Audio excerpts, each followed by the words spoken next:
श्री हरे लोकाभिरामं रणरङ्गधीरं राजीवनेत्रं रघुवंशनाथं कारुण्यरूपं करुणाकरन्तं श्रीरामचन्द्रं शरणं प्रपद्ये।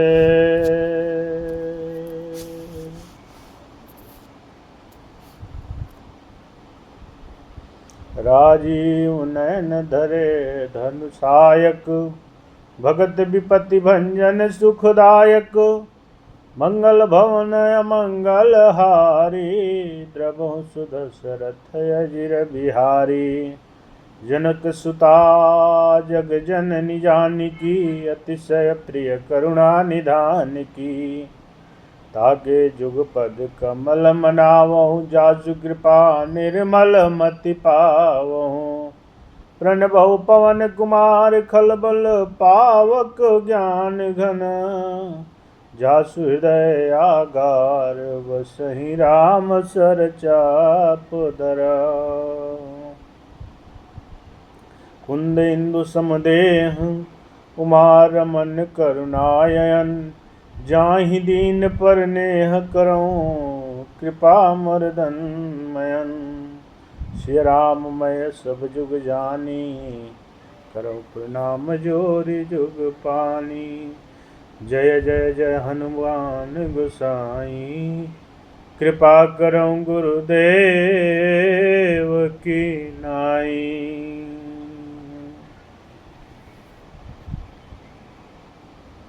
आज के इस राम कथा में हम जानेंगे कि श्री राम कौन सा रूप में अधिक प्रिय हैं और अधिक प्रिय माने जाते हैं। आज हम लोगों के लिए किस रूप में देखते हैं, किस रूप में हम उनको मानते हैं। अगर हमको आपको यहाँ पे उपस्थित समाज में जितने भी लोग हैं, अगर मानना है तो किस रूप में आप भगवान को मानेंगे? क्या एक आदर्श पति माने, या एक आज्ञाकारी पुत्र माने, या एक प्रेममय भाई माने, या धर्मपरायण राजा माने? देखिए, यह कोई प्रश्न साधारण नहीं है, जिज्ञासा नहीं है, बट आपको जानना है कि यह प्रश्न उस चेतना का है जो ईश्वर को केवल पूजना नहीं चाहता है, बल्कि जीना चाहता है, समझना चाहता है। राम के एक ही व्यक्तित्व में इतनी भूमिकाएं हैं, हर भूमिका एक संपूर्ण रूप से आदर्श के रूप में है। हर कदम मर्यादा की गहराई का एक उदाहरण के रूप में माना गया है। पति के रूप में उन्होंने पत्नी स्त्री सीता की मर्यादा भी निभाई है और समाज की मर्यादा भी निभाई है। पुत्र के रूप में एक ऐसा आदर्श कि पिता की वाणी को राज्य से ऊपर भी दर्जा दिया है और उन्होंने उस बात को माना भी है,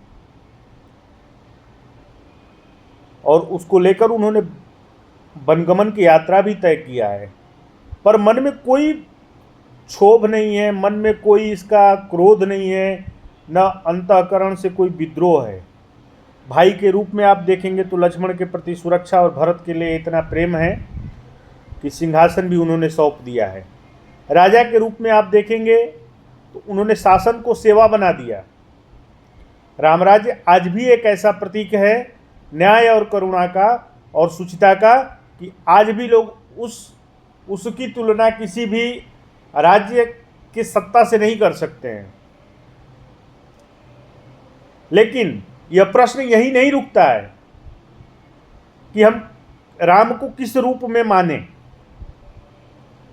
प्रश्न यह है कि राम का हर रूप तो हमारे तन को मोह लेता है, लेकिन क्या राम केवल दशरथ के ही घर में जन्म ले सकते हैं? क्या आम लोगों के घर पे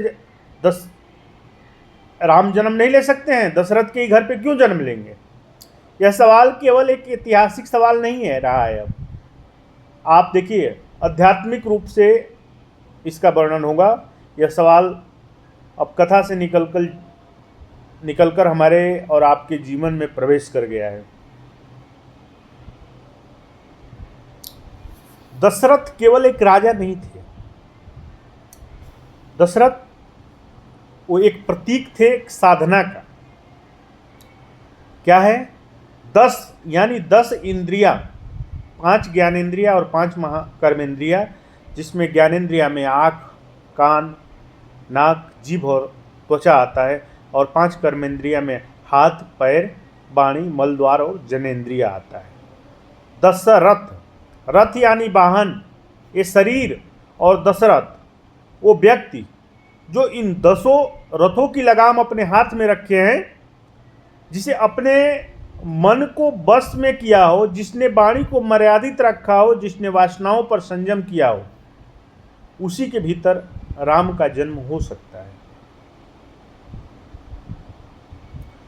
दशरथ जैसा आत्मिक अनुशासन चाहिए।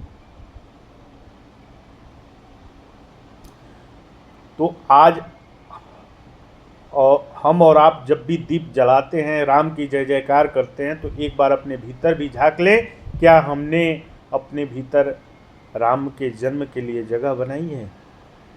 क्या हमने 5 कर्मेंद्रिया और 5 ज्ञानेंद्रियों पे कब्जा पाया है? क्या हमारी वाणी संयमित है? क्या हमारी दृष्टि निर्मल है? क्या हमारा मन राम की योग्य है?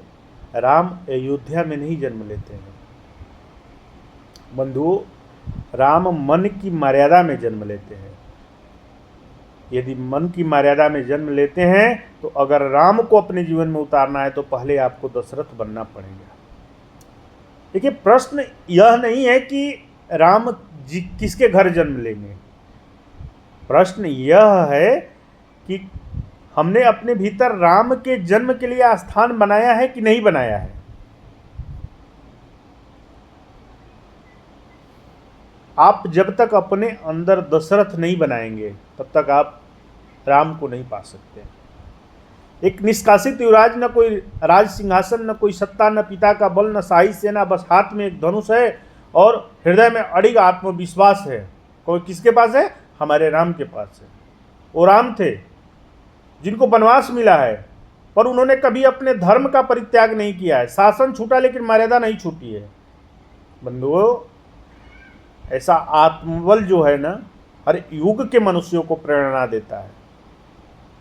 उन्होंने वो दिखाया है कि बिना सिंहासन के भी राजा कैसे होते हैं, बिना सेना के भी युद्ध कैसे जीते जाते हैं, और बिना अधिकार के भी न्याय कैसे किया जाता है। राम का यह जो आत्मविश्वास आज भी दीपावली की जो लौ में जलता है ना, दीप केवल उनकी वापसी का प्रतीक नहीं है बंधुओं, बल्कि उस विजय का भी संकेत है कि जो उन्होंने अन्याय पर, अधर्म पर और अहंकार पर पाया है। और सीता कौन है आप जानते हैं? सीता भारत की वह बेटी हैं जिन्होंने अपनी मर्यादा को ऊपर रखा, जिसने रावण जैसे सामर्थ्यवान, संपन्न और अहंकारी राक्षस के प्रणय प्रताप को भी ठुकरा दिया था। क्योंकि देखिए, जीवन में अनुशासित होना बहुत बड़ा काम नहीं है। अनुशासन में रहना सबसे बड़ा काम है, क्योंकि उनके लिए वैभव नहीं, अपनी सुचिता महत्वपूर्ण थी मैया जानकी के लिए। सीता ने भारत की हर नारी को यह सिखाया है कि स्त्री किसी की वस्तु नहीं होती है, बल्कि हमारे संस्कारों की शिखर मूर्ति होती है। आज जब हम कहते हैं कि घर नारी के कारण चलता है, तो यह कोई कहावत नहीं है, बल्कि उस सत्य का स्वीकार है मेरे बंधुओं, कि जिसे सीता ने अपने आचरण से शुद्ध किया है और उसको अपने हर स्त्री के मर्यादा में यह उतारा है। राम ने आत्मविश्वास सिखाया है कि सत्ता से नहीं सत्य से बल मिलता है। सीता ने मर्यादा सिखाई है कि नारी की गरिमा संपत्ति और पद से कहीं ऊंची होती है। दीप जलाते समय आज भी हर भारतीय हृदय के भीतर जो है वह प्रकाश जल उठता है, जो राम और सीता के उस आंतरिक प्रकाश का स्मरण करता है। बंधुओं, देश चल रहा है, इसका कारण क्या है जानते हैं? क्योंकि नारी का जो चेतना है ना, वो भी आज भी जागृत है। आप राम को किस रूप में स्वीकार करते हैं? क्योंकि वो एक आदर्श पति और निष्ठावान पुत्र और एक प्रेमी भाई, या फिर धर्म पारायण राजा। ये देखिए, सबसे बड़ी बात है ना कि प्रश्न यहीं से उठा है। ये प्रश्न केवल एक चरित्र को समझने का नहीं है, बल्कि स्वयं को टटोलने का है कि हम राम को कहाँ कहाँ जी पाते हैं। हम अपने अंदर राम के किस किस मर्यादाओं को लेके अपने अंदर जी पाते हैं, ये टटोलना हमारे लिए सबसे ज़्यादा जरूरी है। देखिए, राम एक ऐसा व्यक्तित्व है ना, जो जितना महलों में था उतना ही वनवास में भी था, जितना सिंहासन पर था उतना ही धूल में लौटते हुए भी था। एक निष्कासित युवराज जिनके पास न तो सत्ता थी, धन का, और न ही विश्वास से भरा था, फिर भी क्या था?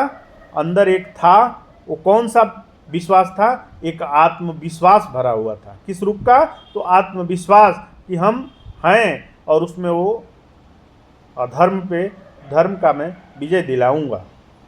ये आत्मविश्वास कहाँ से आता है बंधुओं? कहाँ से आती है ये शक्ति? अपमान सहकर भी गरिमा न छूटे, वनवास झेल कर भी ध्येय न टूटे। ये वहाँ से आता है। आत्मबल जो है ना, ये बहुत बड़ी चीज़ है। इस देश में कभी 1 किलोमीटर की सड़क के लिए लोगों को पाँव घिसते घिसते उनकी ज़िंदगी घिस जाती थी। लोग बरसों तक प्रतीक्षारत रहते थे। लेकिन जब चेतना राममय हो ना, तब मनुष्य के भीतर कर्तव्य की ज्वाला वो अपने आप आती है, और वो बाधाओं से नहीं डरती। बंधुओं, अपने भीतर राम जगाइए।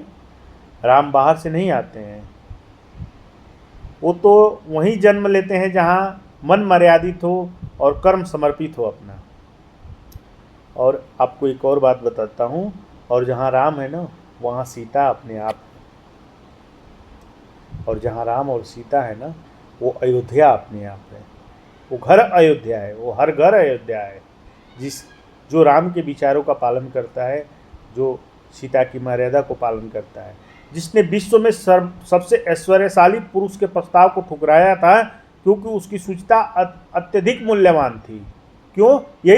यही वो सीता थी जिन्होंने भारतीय स्त्रियों को सिखाया है कि घर केवल दीवारों से नहीं चलता है, बल्कि स्त्री की मर्यादा और ममता से चलता है।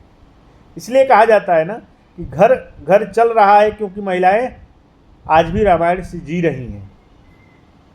देखो, आजकल ना प्रेरणादायक और आत्ममंथन के लिए कुछ बचा नहीं है, लेकिन फिर भी आत्मबोध हमेशा इंसान के अंदर जागृत है।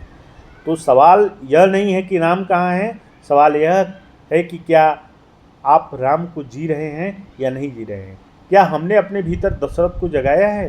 क्या हमारे जो जितने लोग बंधु भाई हैं, क्या जितने समाज में लोग व्याप्त हैं, क्या उनके अंदर वो संयमित राम हैं? जब वो है ही नहीं, तो राम आपके अंदर आ कहाँ से सकते हैं? क्योंकि हमने अपने भीतर सीता का स्थान दिया ही नहीं है, जिसकी वजह से हमारे अंदर मर्यादा की देवी रही नहीं। हमारे 5 कर्मेंद्रियाँ और 5 ज्ञानेंद्रियों पे कंट्रोल रहा ही नहीं, तो हम कहाँ से आएंगे? देखो, जब तक आप सीता को स्थान नहीं दोगे अपने मर्यादा के भीतर, तब तक आप अपने अंदर राम नहीं ला सकते हो।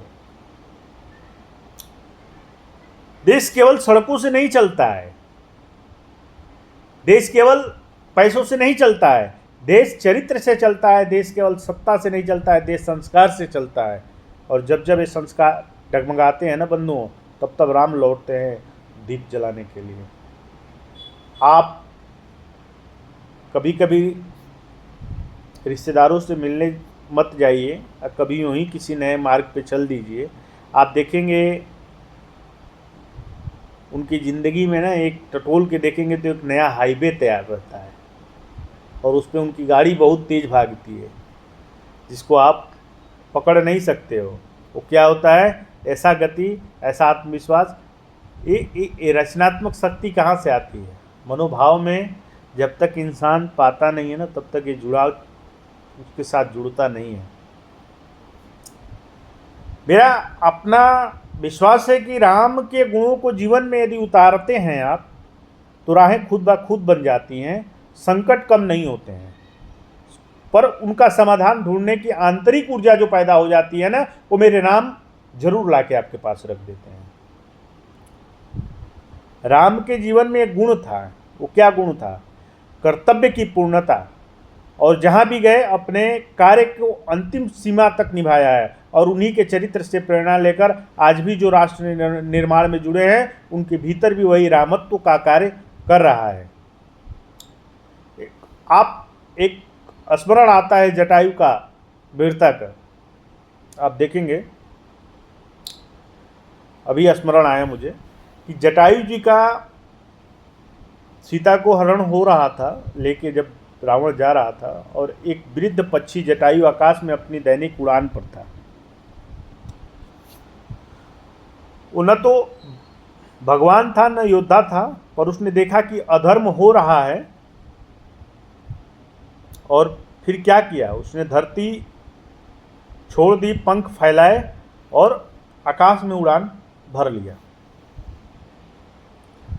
लोग पूछते हैं कि इतना बड़ा पक्षी कहाँ से आया, कैसे आया?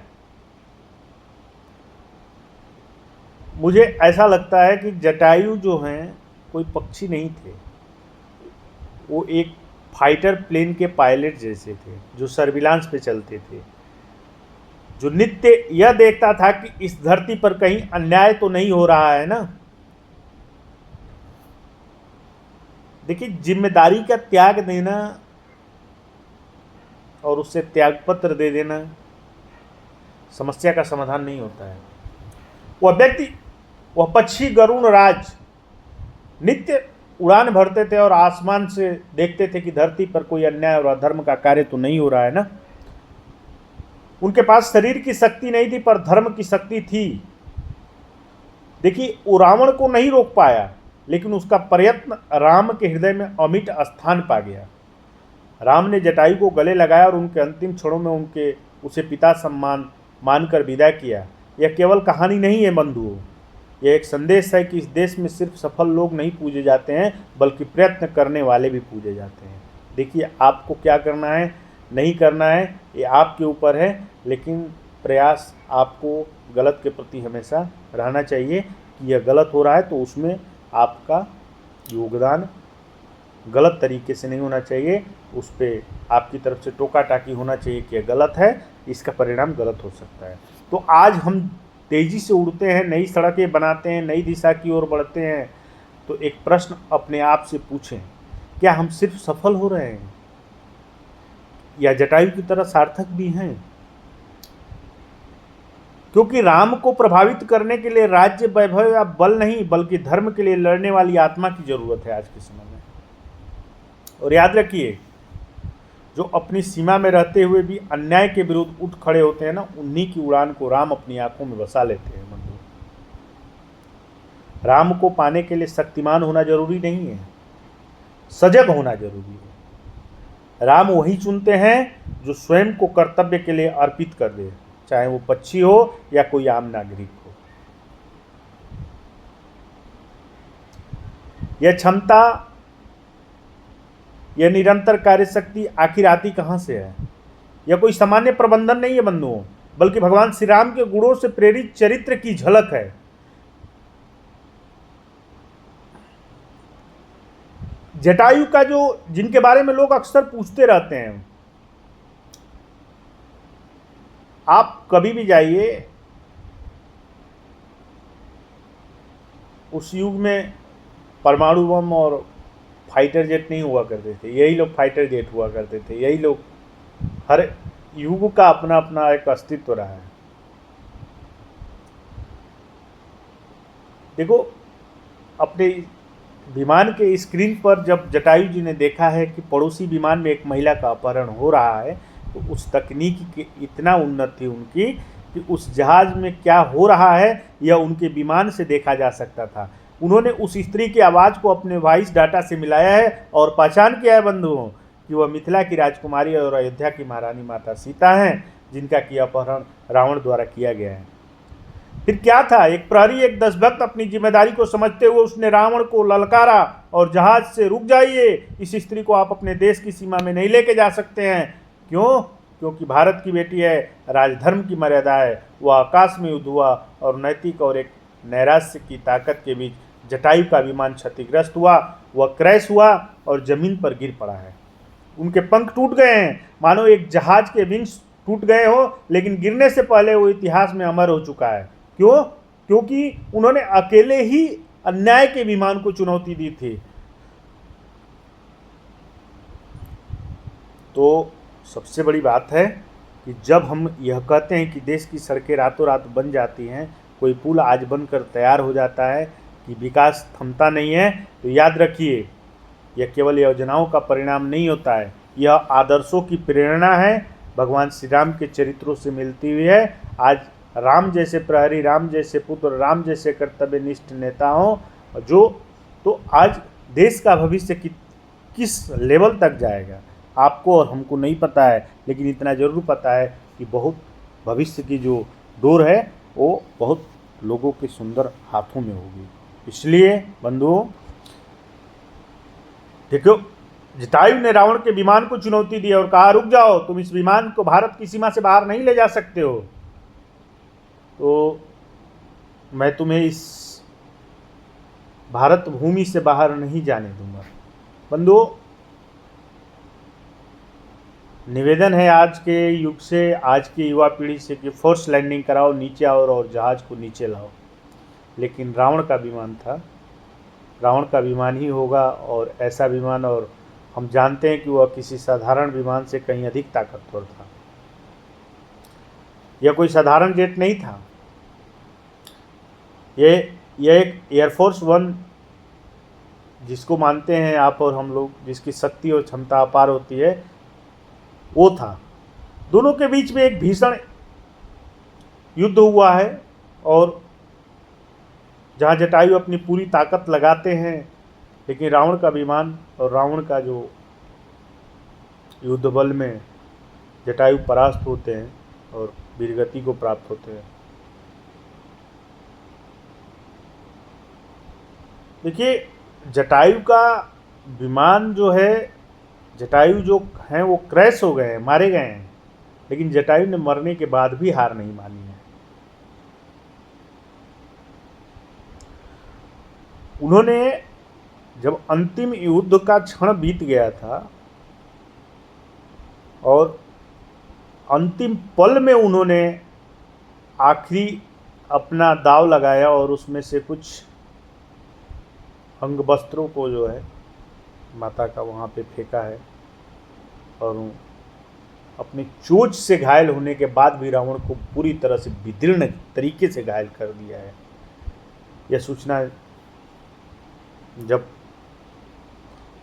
राम और लक्ष्मण तक पहुंची है, तो उन्होंने सुना कि एक हमारा पायलट बुरी तरह से घायल हो गया है, चोटें गंभीर आई हैं, युद्ध के मैदान में परास्त हो गया है, और परास्त अवस्था में धरती पर पड़े हुए उसी पथ वनगमन के रास्ते से हमारे प्रभु श्री राम और भैया लक्ष्मण माता जानकी की खोज में निकले हुए। कथा कहती है कि जटायु का जो पंख है ना, उसका टूट गया, लेकिन जटायु की कभी साहस नहीं टूटी है। उनका त्याग और बलिदान हमें सिखाता है कि चाहे कितनी भी कठिन परिस्थितियां हो, यदि हमारे अंदर सत्य के लिए लड़ने की इच्छा हो ना, तो हम केवल अपनी सीमाओं से बाहर जा सकते हैं और बल्कि हम खुद के नई ऊंचाइयों तक ले जा सकते हैं और उससे लड़ सकते हैं।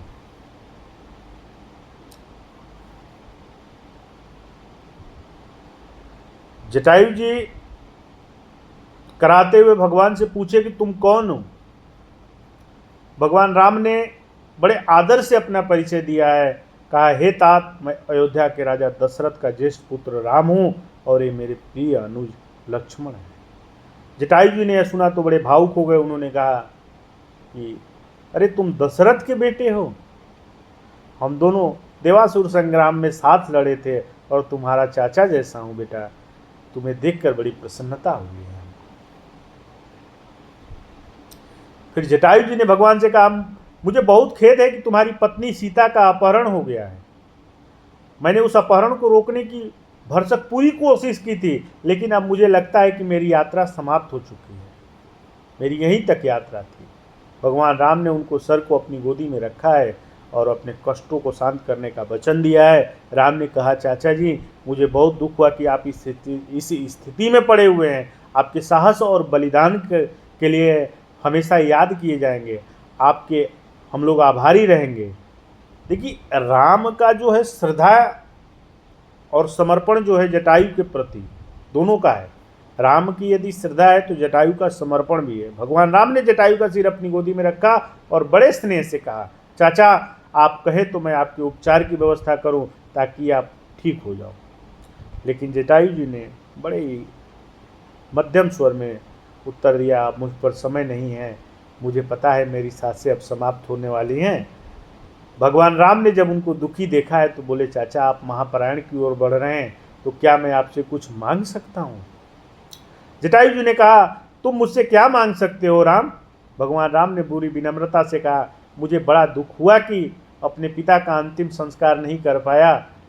आप मेरे पिता के मित्र और आप मेरे पिता के समान हैं। अगर आप महापरायण करने जा रहे हैं तो मैं आपसे एक आज्ञा चाहता हूँ।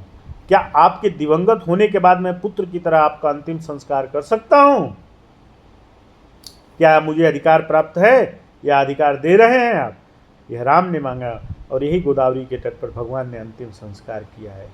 अब तो बात आती है जिसके लिए मैंने छोटी सी कथा आपको सुनाई। जटायु ने कहा कि राम के ऊपर जा रहा हूँ, साकेत तुम्हारे पिता से भी मिलूँगा और उनसे क्या कहूँ कि सब कुशल मंगल है? क्या कहूँगा कि पत्नी का अपहरण हो चुका है, पिता पुत्र के मोह में कष्ट से शरीर छोड़ चुके हैं, यह सब कुछ छीन चुका है, अपने पराये हो चुके हैं, जिनसे जीवन भर का साथ था वो पीठ में छुरा घोंप चुके हैं। राम से पूछते हैं, जटायु के ऊपर जाकर क्या कह दूँ? सीता हरण तात जन कहो, पिता सन जाई, पिता से जाकर मत कहना तात श्री। राम ने कहा, सीता का अपहरण हो गया है, रावण मारा नहीं गया है, पत्नी वापिस नहीं आई है, यह सब बात कृपा पूर्वक पिताजी से मत कहिएगा।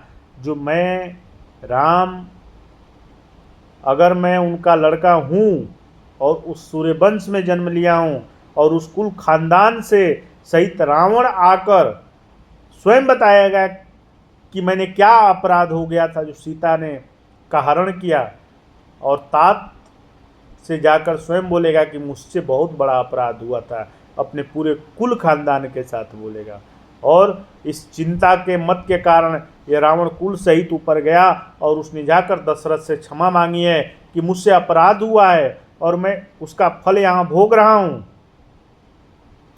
राम जैसा पुत्र पाना इस सृष्टि में सबसे मुश्किल का काम है। बंधुओं, मैंने आपको शुरू में ही बताया ना कि उसके लिए दशरथ आपको बनना पड़ेगा।